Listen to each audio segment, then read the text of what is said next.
Hello दोस्तों, कैसे हैं आप सब। उम्मीद करता हूं आप बेहतर होंगे।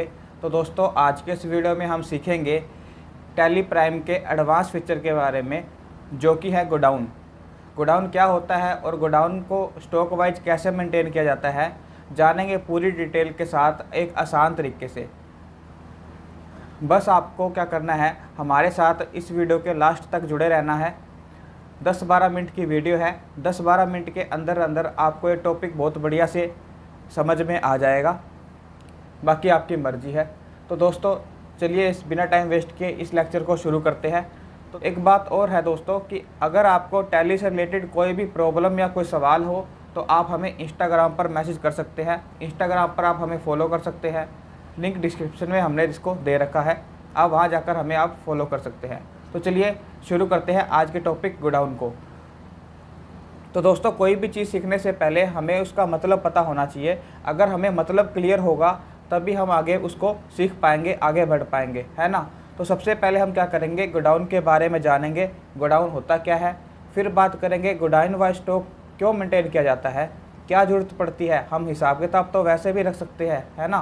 तो गोडाउन वाइज रिपोर्ट की क्या ज़रूरत है, और उसके बाद हम बात करेंगे कि क्या स्टेप रहने वाले हैं अगर हम गोडाउन वाइज स्टॉक को मेंटेन करते हैं, क्या प्रोसीजर रहेगा। ठीक है जी, वो भी हम सीखेंगे एग्जाम्पल के साथ में। और लास्ट में हम आपको कुछ एग्जाम्पल्स देंगे ताकि आप भी घर पर प्रैक्टिस कर सको। तो चलिए शुरू करते हैं। तो बात करते हैं गोडाउन की। तो गोडाउन का मतलब क्या होता है दोस्तों। गोडाउन का मतलब होता है गोदाम, यानी कि वो जगह है जहाँ पर बिजनेसमैन अपने माल को स्टोर करता है। देखिए दोस्तों, कोई बड़ी कंपनी या कोई बड़ा बिजनेस है, वो क्या करती है, माल को इकट्ठा खरीदती है, यानी कि बल्क के अंदर माल को खरीदती है।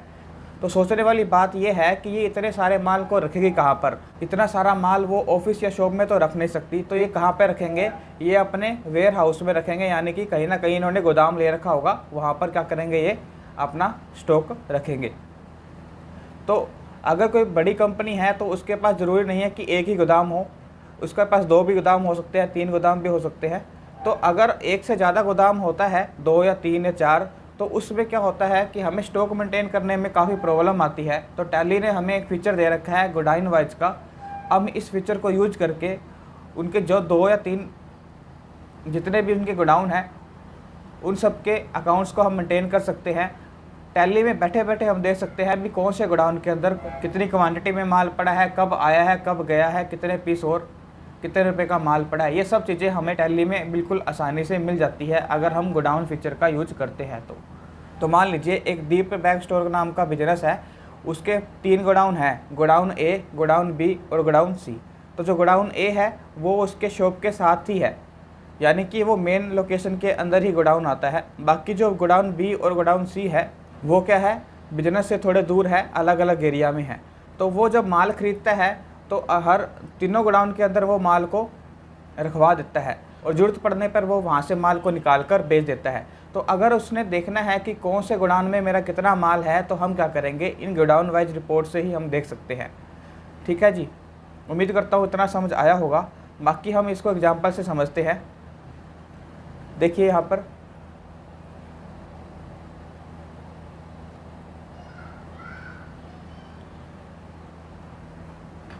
देखिए, यहाँ पर जैसा कि मैंने बोला था, दीप बैग स्टोर नाम का कोई बिजनेस है।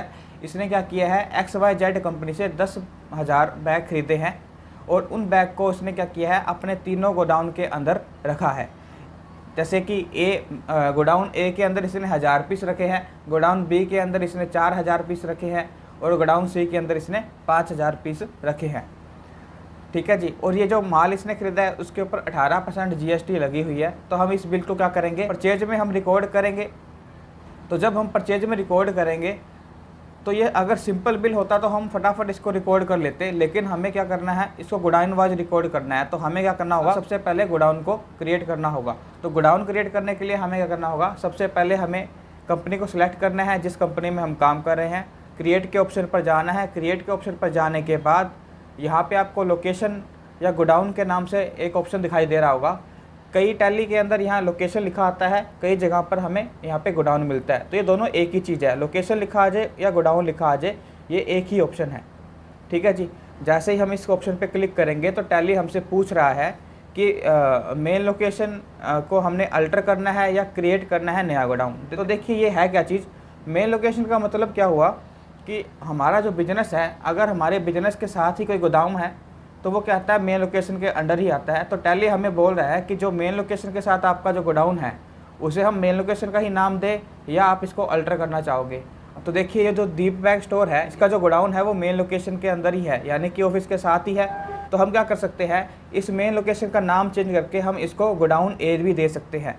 अगर हम चाहते हैं कि मेन लोकेशन को मेन लोकेशन ही पड़ा रहने दे, अलग से गोडाउन क्रिएट करेंगे, तो हमें क्या करना होगा, जब वो मेन लोकेशन वाला जो गोडाउन है उसको हमें इस ग्रुप के अंडर रखना होगा। देखिए मैं करके बताता हूँ। मान लीजिए मैं इस मेन लोकेशन को नाम चेंज नहीं करता, मैं क्रिएट के ऑप्शन पर क्लिक करके यहाँ पे मैं बनाता हूँ गोडाउन ए। तो जैसे मैं गोडाउन ए क्रिएट करता हूँ, यहाँ पर अंडर में हमें दिखाई दे रहा है प्राइमरी और मेन लोकेशन। प्राइमरी का मतलब है कि ये गोडाउन हमारा मेन लोकेशन से बाहर है, अगर बाहर है तो हम प्राइमरी को सिलेक्ट करेंगे। अगर हमारा गोडाउन है वो मेन लोकेशन में ही है, यानी कि हमारे शॉप के साथ ही है, तो हम क्या करेंगे, मैं इसको मेन लोकेशन के अंदर डालेंगे। तो मेन लोकेशन के अंदर डालेंगे तो एक ही बात है, तो इसलिए मैं क्या कर सकता हूँ, उस मेन लोकेशन का नाम भी चेंज कर सकता हूँ। तो टैली ने हमें ये ऑप्शन दिया है, ये टैली ERP 9 के अंदर नहीं था। आई होप आपको ये क्लियर हुआ होगा। तो मान लीजिए मैंने क्या किया है, इसको अलग से क्रिएट किया है ए, और ये जो ए है, गोडाउन ए है, मैं इसको मेन लोकेशन में रखूँगा क्योंकि ये मेरी शॉप के साथ है। अब ऐसे ही मैं नेक्स्ट क्रिएट कर लेता हूँ godown B. Godown B create करने के बाद ये मेरा गोडाउन क्या है, ये जो मेरा गोडाउन है, ये गोडाउन मेरा प्राइमरी में है। फिर बना लेता हूँ मैं सी भी क्या है, मेरा प्राइमरी में रहेगा क्योंकि ये मेन लोकेशन से दूर है। ठीक है जी। इन तीनों को बनाने के बाद हम क्या करेंगे, परचेज का बिल रिकॉर्ड करेंगे। परचेज का बिल रिकॉर्ड करने के लिए हमें वाउचर में जाना होगा। वाउचर में जाके हम क्या करेंगे, F9 को प्रेस करेंगे। F9 को जैसे ही हम प्रेस करते हैं तो परचेज वाउचर ओपन हो जाएगा। परचेज की एंट्री तो हमें आती है, यहाँ पर पार्टी नेम सेलेक्ट करेंगे, परचेज लेजर सेलेक्ट करेंगे। अब जैसे मैं आइटम को सिलेक्ट करता हूँ, बैग और एंटर प्रेस करता हूँ, तो आप देख सकते हैं कि यहाँ पर क्या है, हमें टैली गोडाउन के बारे में पूछ रही है अभी किस लोकेशन में ये माल स्टोर होना चाहिए। तो जैसे ही हम स्पेस प्रेस करेंगे तो आप देख सकते हैं कि राइट साइड में क्या हुआ कि हमारे गोडाउन की लिस्ट आ चुकी है। इसमें से हम सिलेक्ट करेंगे भी कौन से गोडाउन में हमारा माल जा रहा है। तो मान लीजिए मैंने ए गोडाउन के लिए 1000 पीस रखे थे, तो मैं ए को सिलेक्ट करता हूँ, 1000 पीस डाल देंगे। फिर बी गोडाउन को सिलेक्ट करते हैं, उसमें हम डाल देंगे 4000। फिर सी गोडाउन में डाल देंगे 5000, और इसको हम CGST SGST लगा के सेव कर लेंगे। तो ये हमारा बिल सेव हो चुका है। अब देखिए हम स्टॉक समरी में जाके इसको चेक करेंगे तो आप देख सकते हैं कि हमारे जो स्टॉक में दिखा रहा है कि 10,000 बैग हमारे पास पड़े हैं। अब ये क्या है, 10,000 हमारा एक साथ दिखा रहा है, ये हमें अलग अलग गोडाउन वाइज नहीं दिखा रहा। तो अगर हमें कोई भी स्टॉक को गोडाउन वाइज देखना है तो हमें क्या करना होगा, डिस्प्ले में जाना होगा। डिस्प्ले में जाकर हम यहाँ पर जाएंगे इन्वेंट्री बुक में, उसके बाद आपको ऑप्शन दिखाई दे रहा होगा गोडाउन या लोकेशन का, इसको हम सिलेक्ट करेंगे। तो यहाँ पे हमें सारे ऑप्शन दिखाई दे रहे हैं, प्राइमरी, A, B, C और मेन लोकेशन। तो अगर हम प्राइमरी पे क्लिक करते हैं, यानी कि प्राइमरी पर एंटर करेंगे, तो क्या होगा, हमारे सारे गोडाउन यहाँ पर लिखे आ जाएंगे। तो देखिए जैसे मैं प्राइमरी पे एंटर प्रेस करता हूँ तो हमारे जितने भी गोडाउन है, B गोडाउन, C गोडाउन और मेन लोकेशन गोडाउन, ये सारे अलग अलग हमारे एक साथ आ चुके हैं। जो मैंने A गोडाउन बनाया था उसको मैंने ग्रुप किसके अंडर रखा था, उसको मैंने किसके अंडर रखा था, मेन लोकेशन के अंडर रखा था। तो मेन लोकेशन के अंदर हमारा जो A गोडाउन दिखा रहा है, Alt F1 प्रेस करेंगे तो ये डिटेल वाइज हमारा आ जाएगा। अगर हमें अलग से देखना है तो हम A को भी सिलेक्ट कर सकते हैं, B को भी सिलेक्ट कर सकते हैं। तो इस तरीके से हम क्या कर सकते हैं, गोडाउन वाइज रिपोर्ट को चेक कर सकते हैं। अब ठीक है जी, अब ये हमें दिखा रहा है कि B के अंदर 4000 पीस पड़े हैं, C के अंदर 5000 पीस पड़े हैं। तो अब मान लीजिए हमने क्या किया है, कुछ माल सेल किया है। तो अब हम फॉर एग्जांपल हमने गोडाउन A से 500 माल सेल किया है, तो इसका बिल हम रिकॉर्ड कर लेते हैं। वाउचर में जाएंगे, सेल वाउचर को सिलेक्ट करेंगे F8 से, पार्टी नेम सेलेक्ट करेंगे, पार्टी नेम कुछ भी ले लेते हैं, मोहन सोहन। तो हमने इसको सिलेक्ट कर लिया।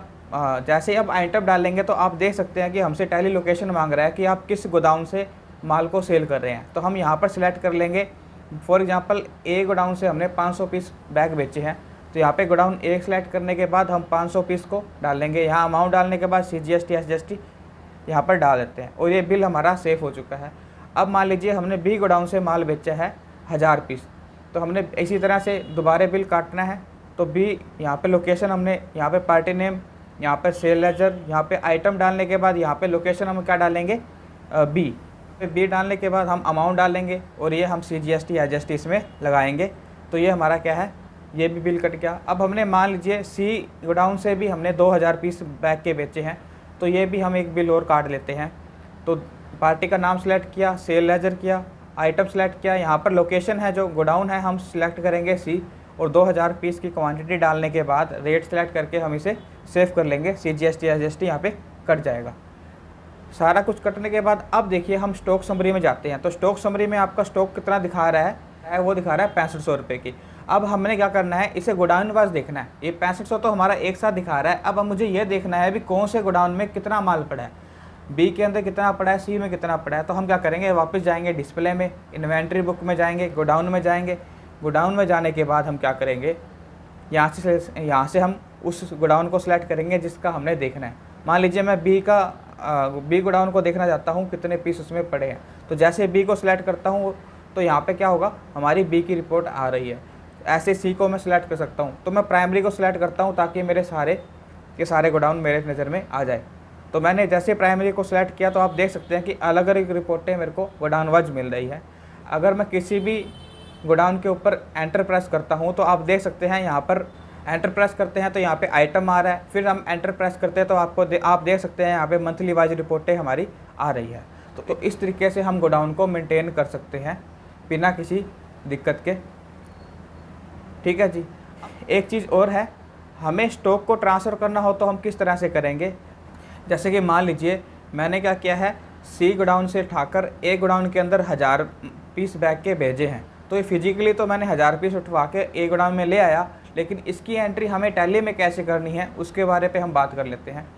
ये जो एंट्री होती है उसे हम बोलते हैं स्टॉक ट्रांसफ़र एंट्री, कि हमने स्टॉक को ट्रांसफ़र किया है एक गोडाउन से दूसरे गोडाउन में। तो इसके लिए हमें क्या करना होगा, वाउचर में जाना होगा, Alt F7 प्रेस करेंगे। Alt F7 प्रेस करने के बाद में यहाँ पे आप देख सकते हैं कि स्टॉक जर्नल का ऑप्शन खुल चुका है। स्टॉक जर्नल के ऑप्शन में 2 साइड हमें दिखाई देगी, एक दिखाई देगा सोर्स का, एक दिखाई देगा कंजप्शन का। हम सोर्स की साइड में डालेंगे भी हमें कहाँ से माल भेजा है, यानी कि हम यहाँ पे सिलेक्ट करेंगे सी। ठीक है जी। और कंजप्शन में डालेंगे ए कि माल कहाँ गया है। देखिए यहाँ पे हम आइटम को सिलेक्ट करते हैं बैग सेलेक्ट करने के बाद हम स्पेस प्रेस करते हैं तो गोडाउन आएगा। गोडाउन को हम सिलेक्ट करेंगे सी गोडाउन से क्या है 2000 क्वांटिटी गई है, रेट अपने आप आ जाएगा।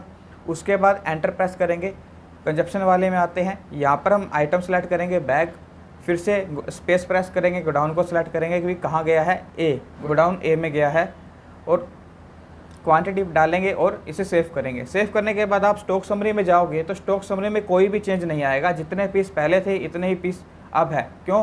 क्योंकि हमने क्या है सिर्फ गोडाउन में से स्टॉक को ट्रांसफ़र किया है, ना कि उसे सेल किया है, इसलिए हमारे स्टॉक पे कोई इफेक्ट नहीं पड़ेगा, लेकिन गोडाउन वाइज इफेक्ट पड़ेगा। तो डिस्प्ले में जाकर इन्वेंट्री बुक में जाते हैं और गोडाउन को देखते हैं तो देख सकते हैं कि आप पहले ए में कितने पीस थे और ए में अब कितने पीस हैं, और सी में क्या है 2000 पीस कम हो चुके हैं।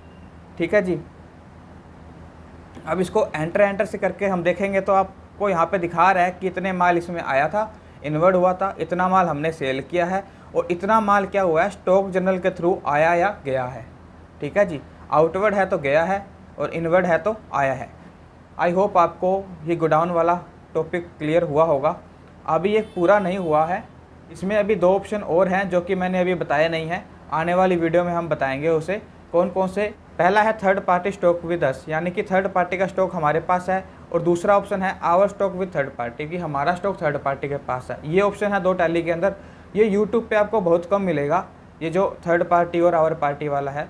इस टॉपिक पे हम आपको वीडियो देने वाले हैं, बहुत ही बेहतरीन तरीके से आपको प्रैक्टिकल करके इसको दिखाएंगे कि थर्ड पार्टी का स्टॉक हम कैसे मेंटेन करेंगे हमारे गोडाउन में, या हमारा स्टॉक थर्ड पार्टी के पास है तो कैसे एंट्री करेंगे। इन चीज़ों के बारे में आपको आने वाले वीडियो में बताएंगे।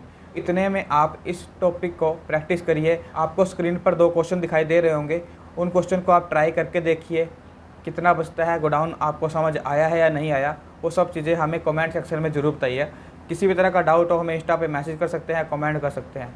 तो जुड़े रहेगा हमारे साथ एक मैग्नेट की तरह मैग्नेट अकाउंटिंग पर। Thank you guys.